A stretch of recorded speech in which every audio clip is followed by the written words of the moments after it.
Hi, my name's Alan Chen, and I'm a Mechatronics engineering student at the University of Waterloo. This is our capstone project called EasyLift. It's a scalable and adaptable forklift meant to be placed with minimal calibration in any warehouse and be able to take voice commands. For example, we have it set up to activate when we say EasyLift, pick up this box from shelf 1, and it would take this voice command, and it uses computer vision to be able to identify where the box is and how to pick it up. EasyLift runs on a Raspberry Pi 4 and an Arduino. The Arduino handles the low-level motor controls. For example, our LiPo battery and the motors used to run the mechanism wheels.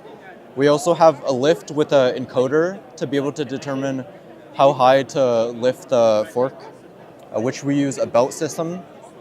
And then the Raspberry Pi controls the high-level logic. For example, the computer vision, which we're running on a 4K Raspberry Pi cam, and as well as Google Coral Edge TPU, which processes the computer vision algorithm. We also have a microphone array that takes in voice commands.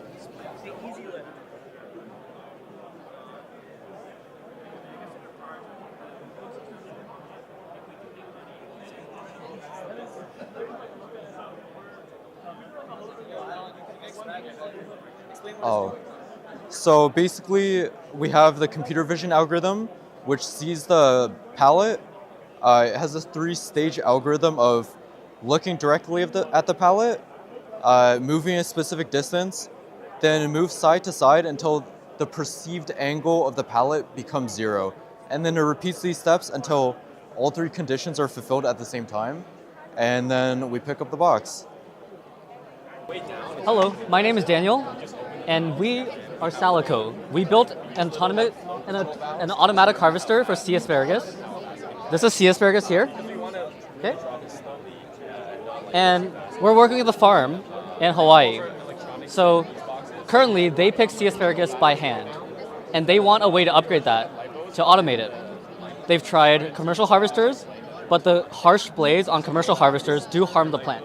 So we created a design to use rubber rollers in order to pinch the plant and harvest the plant without harming it.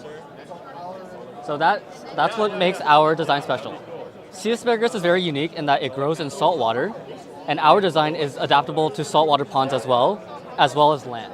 So that's also what sets our design apart. So the main point of our design is these 2 rubber rollers here. They rotate in opposite directions and they pinch the plant as they roll, and they pull out the plant. So the plants will travel along the rollers, and these brushes will spin as well in order to move the plants out of the system. Okay. In addition, the whole bottom mechanism will rise up and down based on these 2 pistons here, which is powered by the pneumatic system over there. Okay. Additionally, we have a few fans over here, 1, 2, 3, in order to blow the pick tips into our collection tray, which is not shown at the moment. The hardest challenge would probably be creating the custom rollers for our harvester. So we looked very hard for rollers that we could buy, but we couldn't really find anything suitable. So we needed something long and rigid, but also with a soft outer shell. So these rollers, what we came up on is we used a solid 3D printed core, and then we cast urethane around it. We designed a whole mold in order to cast the urethane. And that was probably one of the hardest parts, because there was no commercially available product for us to use for our project. The most rewarding part is probably when we went to Hawaii to test the entire robot. So it's quite difficult for us to test here in Canada where there's no plants growing. And also the company can't ship the plants with the roots over.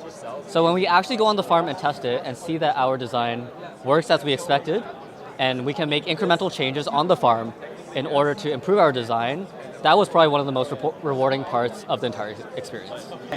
Hi, my name is Costa Baggerwal, and this is our project Casa Labs. What we're doing here is we're making metal prototyping much more accessible, making it like orders of magnitude cheaper and a lot faster by bringing it in-house. And so the way our process works is if you have a part that you'd like to get made, let's say this boat right here, essentially what we'll do is we'll make a mold, if you can see right here, and we'll put it inside. What we then do is we take this silicon carbide, which is like a wet sand, along with this sodium silicate, and we put it inside this mold here. I'll show you another part. This is a gear. And so you fill that up and you compress it with an arbor press, and you're left with a full mold of like a sand, essentially, which conforms around the part. What you then do is you flip it over, and you can see this is our funnel, and you put a piece of metal on that. And essentially then you put it inside the microwave, this whole assembly. And what happens is the silicon carbide actually absorbs microwave energy. And so what happens is we vaporize this plastic so that the plastic is now disappeared, and you're left with a solid like ceramic mold, essentially like this. And so now you have no plastic left, and you have the metal here, and this essentially continues to absorb microwaves and get hotter and hotter. And we take it up to like 800, 900 C, which is enough to melt aluminum. And so once the aluminum melts, it flows in, and you essentially end up with like a final part. And this is like pretty interesting because this profile is impossible to machine. And so our process can do that, this part, which this like tooth profile is very hard to machine. And so that boat I showed you at the beginning, this is essentially what it would look like in under 2 hours at a very low cost. So essentially, because we have this this sort of like temperature profile we need to meet to essentially, burn away the plastic and melt the metal, we have to follow a somewhat precise like temperature profile. And the way we do that is we've essentially made hardware to control the microwave. And so what we have is a temperature sensor. This is a thermocouple, which measures the ambient temperature inside this ceramic fiber box. And essentially we use that information to calculate what temperature the mold is at. And then what we do is we control the input into the microwave. So for the burnout stage, let's say we'll tell the microwave run at 30% power, which might be 400 watts, for 10 minutes. And so this system essentially enables the control of that. It'll say 30%, 10 minutes, run that. And then now we have no plastic left. Let's say we're at this like final mold, and now we want to melt the aluminum. So for that, we need to get to a much higher temperature, which is like 800, 900 degrees Celsius. And so then our temperature sensor and our controls will essentially say, our system that we've programmed will say, let's take this whole thing to 900 degrees Celsius. So it might ramp up the power to 1200 watts, and we say, let's say 25 minutes. And that way we can reach our temperature that we need, and we use a thermocouple to sort of maintain that temperature. And then we can reach the temperatures we need to melt the aluminum. Hi, my name is Jackie New, and today I will be telling you about my Capstone project. We are Group 52, and this machine that you see over here is the Frisbee. And basically what it is, it's a Frisbee throwing machine, and it allows the players to adjust the way the machine throws the way that they want it to. So how it works is basically you have an app that allows you to connect to the machine via Bluetooth. And through this app, you're able to choose 2 different modes, either autonomous mode or manual mode. So for manual mode, we have different parameters that we can adjust, such as the throwing speed, the lateral direction, as well as the different types of tilt, such as horizontal or vertical tilt. After you select your desired parameters, you're able to click the launch button, and the Frisbee will shoot the way that you suggested it to shoot. For the autonomous mode, what it does is it allows the users to get in front of the machine, and through a camera and computer vision, we're able to use the motor attached to the Frisbee's device and it tracks the player as they move. And as the person moves to the place that they desire, the user may raise up their arm, and after raising up their arm, the Frisbee will launch and the user will be able to catch it. So as you can see here, we have a slot that allows the Frisbee to be entered. Once this Frisbee is entered, it will make contact with this little machine right here. It's a little motor with a stick that will push the motor along into the wheel. And what this wheel does is it's attached to a motor, and this motor will keep the wheel continuously spinning, which induces a rotation onto the Frisbee. With the Frisbee having a sufficient rotation and speed, it will be then guided along this curved wall that you see over here. And it will exit through this slot over here, which will shoot straight into the player. Hi, my name is Philip Zhu, and this is our project Voxel. So our group members are Hudson Sun, Arden Gajelli, and Anthony Burtnick. And essentially what we have developed is a volumetric display. So there are many different ways that you can project 3D information. And what we're currently doing is revolving a 2D plane, essentially at a very high RPM, in order to generate a 3D object using the persistence of vision. And that's the working basis behind our project. As you can see here, we essentially have 4 LED panels attached in our volumetric display. Each one of them is 64 by 128 pixels, and we have a cage around it in order to minimize the air drag. Within our mechanical system, we have a stationary bottom mount and a rotating core. And essentially power is transferred between a slip ring and a brush molder. We have 2 bearings at the top and the bottom that are within the wooden planks in order to support the volumetric display. I would say that the initial challenges we faced were with the mechanical setup. We noticed that at higher RPM speeds, around 800 to 1,000, that the structure shakes a lot. So we spent a lot of our time initially refining our mechanical setup in order to use bearing supports, as well as to minimize weight in order to basically stabilize the top structure better. Afterwards, we had a lot of problems with our LED panels. Essentially, we're clocking our data serially at a very fast rate. And what happens is that when you have fast switching, you get a lot of signal integrity problems.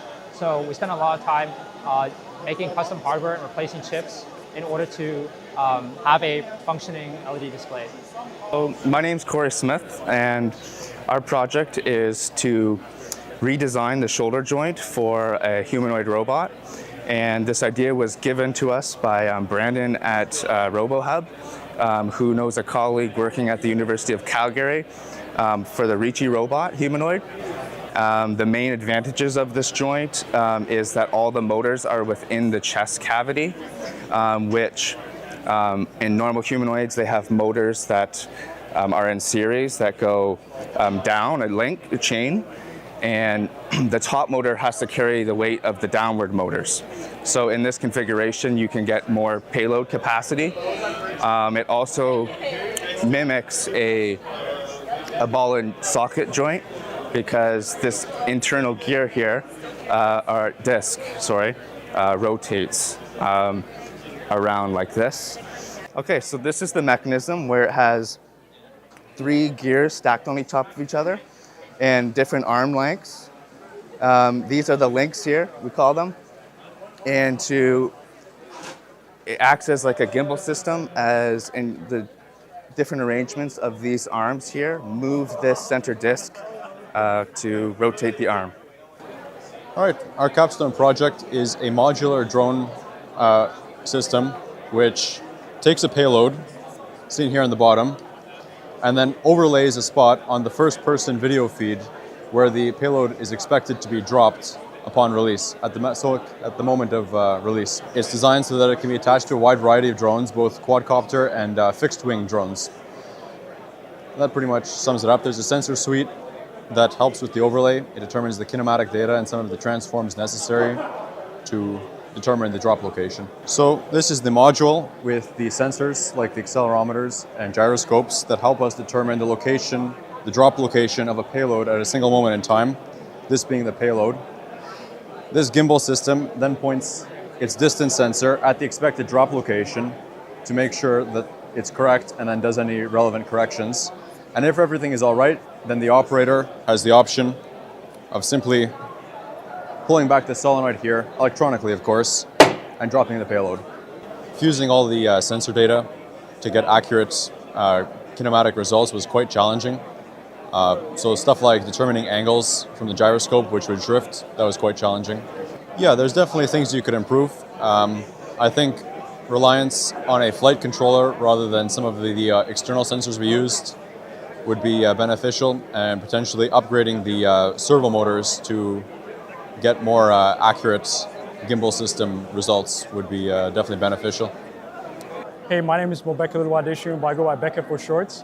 On my project, I'm part of the Capstone group, Sarah rover, and our project is a search and rescue autonomous rover that basically, the functionality, the way this robot works is that we put this robot in a building or in an area after the building has collapsed or after a natural disaster. The robot has a 3D LiDAR on it, which takes a 3D map of the area, identifies the location of the survivors, and basically extracts detailed information from the 3D map and relays that information back to the search and rescue operator to know if it's safe to send someone in or not. So on a firmware or electrical side of things, we have 3 different L298 motor drivers, which are connected to 6 different brush motors, 3 on one side, 3 on the other side. And the 3D LiDAR is connected to a Jetson Nano. So basically the 3D LiDAR connects to the Jetson Nano, which is connected to the ESP32 microcontroller. And then once we get the information from the 3D map from the LiDAR on the Jetson Nano, the ESP32 microcontroller then dishes out the commands to either move the robot forward, back, or stop. So basically this is the 3D LiDAR, and this, once it's connected, this spins, and from this 3D LiDAR we're able to extract a 3D map of the area. This is connected to a Jetson Nano, which is supposed to be here. It's in the package, but we don't want to put it here just to make sure it's still safe, and we don't want to just have it exposed to different things, but it's supposed to be connected to the Jetson Nano, which is here. And then if we go underneath here, I don't know if you can see, here we have a bunch of wires, but essentially we have 3 different L290 motor drivers. So the red thing here is the L290 motor driver, which is connected to the ESP32 microcontroller, which is still there, which is connected to the LiPo battery. And then from the 3D map, from 3D map we get from the LiDAR on the Jetson Nano, that is connected to the ESP32 microcontroller, and that tells us when to send out the commands to move the robot forward, back, or stop. So it's pretty messy there, but we do have a custom designed PCB for this to reduce the number of wires. But because we're pressed for time, we didn't have the PCB done in time. So the PCB there is to show, but we have all the 3 motor drivers there, just because this is what we got to work for the demo. But theoretically, for the next revision, we would have to replace all the wires here with the custom PCB, because obviously that looks much cleaner and it's more aesthetically pleasing. My name is Ethan, and this is the Adapt. The Adapt is a smart Bluetooth connected ankle brace that provides a single brace solution for an entire ankle injury recovery. It also has integrated tension support for recovery exercises, as well as important metric tracking such as range of motion and walking or gait health that can be sent to your physiotherapist throughout your recovery and be used to provide quantitative recovery tracking. So here we have 2 adjustable tensioners, which are basically designed to support the heel and the front of the foot, as well as the sides of the foot, supporting both degrees of freedom of the ankle and providing adjustable support for both flexion motions and rolling motions of the ankle. Additionally, we have an IMU on the front of the foot and on the back of the foot, and these allow relative range of motion measurements between basically at the ankle joint. And lastly, we have a battery on the side with a magnetic connector, and these can just be Velcroed anywhere onto the brace, and they last about 50 hours. And then here as well is the charger for spare batteries. I think the trickiest part of developing this was making it streamlined enough to fit under a user's pants. So we had to be pretty strategic in how we designed our tensioning mechanisms, and just making everything as streamlined as possible so that a user can wear this all day and can use it reliably as well for an entire recovery, which might be up to a few months. We used a lot of kind of rapid prototyping, 3D printing design to test a lot of our parts before manufacturing final kind of more polished versions. And it's a tricky process. There's a lot of iteration, breaking a lot of parts, redesigning them. So the tensioners would be one of those. They have to withstand up to 25 newtons of tension. So there's a lot of internal parts, ratcheting mechanisms and things like that that can be quite tricky to design and withstand all that tension as well. I would say the most rewarding part is really like seeing everything come together. I mean, we had a lot of ideas at the beginning and we developed a lot of our systems kind of individually. Our tensioners were developed on their own. We did testing with our IMUs where we just kind of taped them to someone's foot to make, to like simulate them being on the brace. But then it was really rewarding to have all those systems come together into our final product here. And it actually works. It can support a patient. So it was good to see that all come together.